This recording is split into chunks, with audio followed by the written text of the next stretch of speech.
मतदान था। ऐसे में लोगों की शिकायत थी कि काफ़ी स्लो जो है उनका जो है मशीन स्लो थी, इसके लिए क्या करेंगे? ये तो मुझे लगा महाराष्ट्र में हर जगह दिखाई दिया कि मशीनें बहुत ही स्लो थी। स्लो तरीके से मतदान जो यंत्रणा थी वो चल रही थी। इतनी कड़ी धूप में लोग बाहर निकले। मैं सच में लोगों का बहुत शुक्रिया अदा करना चाहती हूँ, क्योंकि इतनी धूप होने के बावजूद लोग बाहर निकलते रहे। इतनी यंत्रणा स्लो चल रही थी, क्यों चल रही थी ये इनको ही पता है कि लोग भीड़ उमड़ के बाहर आए थे, शायद इसीलिए ये लोग कर रहे हैं। अभी इसके लिए हम लोग ने इलेक्शन कमीशन को भी बताया कि इतनी स्लो क्यों चल रही थी, तो उन्होंने कारण बताया नहीं, वो वेरीफाई कर रहे थे। फिर भी एक दो जगह ऐसे भी देखा गया कि एक आदमी के आने के एक चीज़ और है, जो सिम्बोसिस स्कूल है वहाँ पर एक हादसा पेश आया।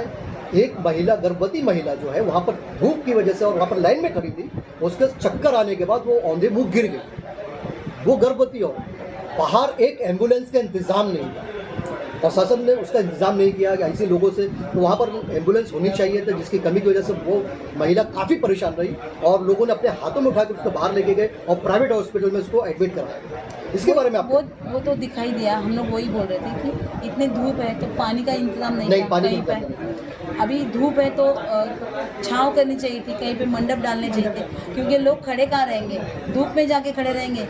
पानी का इस्तेमाल नहीं, कोई यंत्रणा नहीं। अभी आपने बोला एम्बुलेंस नहीं, एम्बुलेंस भी होनी चाहिए थी, एक खड़ी रखनी चाहिए, क्योंकि धूप की वजह से किसी को चक्कर आ सकते हैं, ज्येष्ठ नागरिक होते हैं उनको भी कुछ चक्कर आ सकते हैं। लेकिन ये कोई भी चीज़ पे उन्होंने ध्यान नहीं दिया था। इलेक्शन कमीशन सिर्फ इलेक्शन लगा दिया, यानी बोलते हैं ना, इलेक्शन बोला है तो इलेक्शन लगा दिया। लेकिन आजू बाजू में देखना चाहिए ना कि इलेक्शन कमीशन को क्या क्या वहाँ पे हम लोगों की सुविधा के लिए कुछ तो रखना चाहिए था। कुर्सियाँ नहीं थी लोगों को बैठने के लिए, पानी नहीं था, छाँव करके नहीं रखी थी, यानी बहुत ही, यानी और आनंद फानंद में जो इलेक्शन हुआ। हाँ, और जो जहाँ पे इलेक्शन लिए गए ना, वहाँ पे भी इतनी कड़ी गर्मी की वजह से इतना अंदर उबास था कि ऐसे लोग अंदर जाने के बाद ऐसे उनको लगता नहीं था कि 2 मिनट और रुके।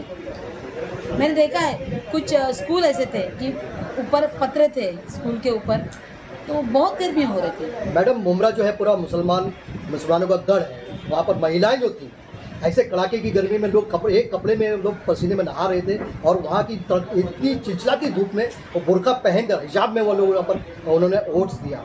इसके बारे में आप क्या कहेंगे? उन बहनों के बारे में आप क्या कहेंगे? मुझे मैं बहुत ही, यानी उनकी शुक्रिया मानना चाहती हूँ। शुक्रिया ये वर्ड भी कम पड़ेगा, क्योंकि ये सब सारी मेरी दोस्त, मेरी बहनें, मेरी सहेलियाँ, इनको एक बदलाव लाना है, परिवर्तन करना है, इसकी वजह से सब बाहर निकली।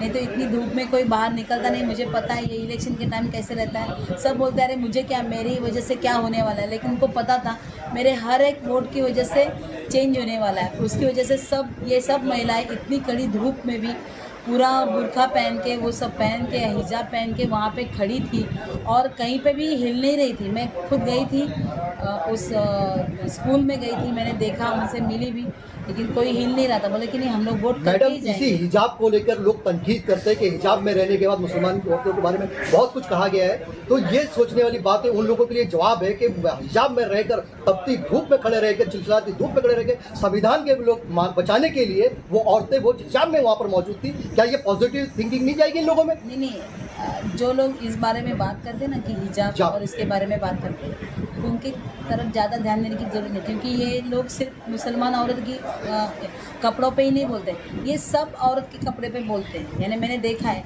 अगर साड़ी पहनी हुई है फिर भी बोलते हैं, ड्रेस पहना है फिर भी बोलते हैं। यानी वो जो लोग हैं ना, कपड़े को लेकर कभी कौन कपड़े क्या पहने, इसके लेकर कभी किसी ने बहस नहीं होनी चाहिए। मुझे लगता है हर एक को आज़ादी है, कौन क्या कपड़े पहने, हर एक को आज़ादी है।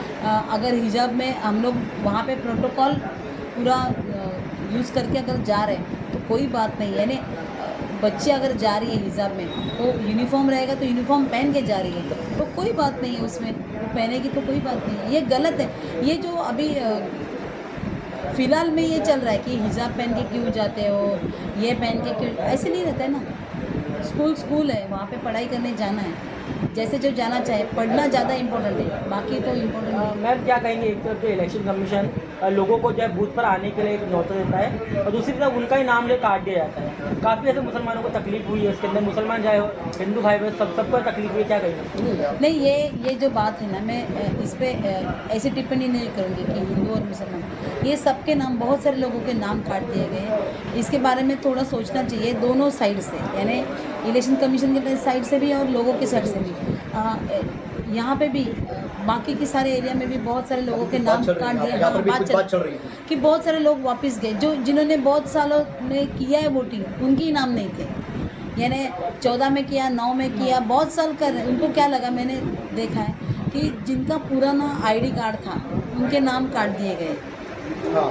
जो घर छोड़ के अगर 6 महीने तक बेटे के घर में रहने गए या बेटी के घर में रहने गए या कहीं और रहने को गए हैं और फिर वापस आए, तो घर में वो नहीं थे, तभी जाके शायद ये सर्वे करना चाहिए था ना, उनको सर्वे नहीं किया। सर्वे करके आए शायद कुछ, और बोले कि अरे ये तो यहाँ पे नहीं, हमें डोमिनी में एक पूरी बिल्डिंग उड़ा दी गई, वो गई है रीडेवलपमेंट के लिए बिल्डिंग, तो वहाँ पे कोई नहीं था, इनको लगा कोई नहीं रहता है, सबके नाम काट दिए।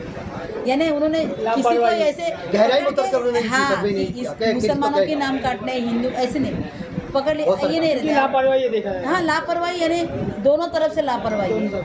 यानी मेरे एक रिलेटिव है, वो कुछ दिनों के लिए बेटे के घर विरार गए थे, उनके दोनों के नाम उड़ा दिए गए, बेटा और माँ के नहीं है, नाम ही नहीं है। वो दूसरे बेटे के घर रहने गई थी, नाम ही नहीं। इस टाइम उन्होंने देखा ही नहीं। और गलती ये है, ये इलेक्शन कमीशन की गलती है कि उन्होंने सर्वे बराबर से नहीं किया। उनकी गलती है कि 6 महीने से इलेक्शन कमीशन भी बोल रहा है कि आप देख लो नाम है कि नहीं है कि नहीं है।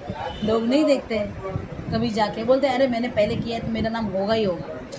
ये बोल बोल के देखा नहीं करके उनको पता ही नहीं चला, लास्ट मोमेंट पे पता चला कि मेरा नाम नहीं है। वो अगर देख चुके होते जाके ऐप पे, तो शायद उनको पता चलता उनका नाम नहीं है, वो फिर से एनरोल कर सकते थे, लेकिन वो भी यानी दोनों तरफ से थोड़ी थोड़ी लापरवाही है। लेकिन इलेक्शन कमीशन ने जैसे होर्डिंग लगाए ना कि वोट करो, अवेयरनेस पैदा किया, तभी लोग निकल के आए, वोट भी किया लोगों ने, अवेयरनेस। वैसे अवेयरनेस इलेक्शन कमीशन ने उनके जो अधिकारी हैं उनको कॉर्नर पे या किसी ऑफिस में बिठा के ये करना चाहिए कि आपका नाम देख के जाओ, सर्च करके जाओ है कि नहीं, वो करना चाहिए, कर सकते ना। अभी तो क्या ऑनलाइन होता है सब। क्या कहेंगी मैडम, कैसा लगा और अभी आगे आने वाले वक्त में क्या करना चाहेंगी गुमराह के लिए, आपके लिए क्या मैसेज है? नहीं, मुझे बहुत अच्छा लगा कि सब जगह से अच्छा वोटिंग हुआ है। देखते हैं, परिवर्तन होना ज़रूरी है, लगता है ऐसे कि परिवर्तन होगा भी, क्योंकि लोग बता रहे हैं कि इस बार मशाल चलेगी।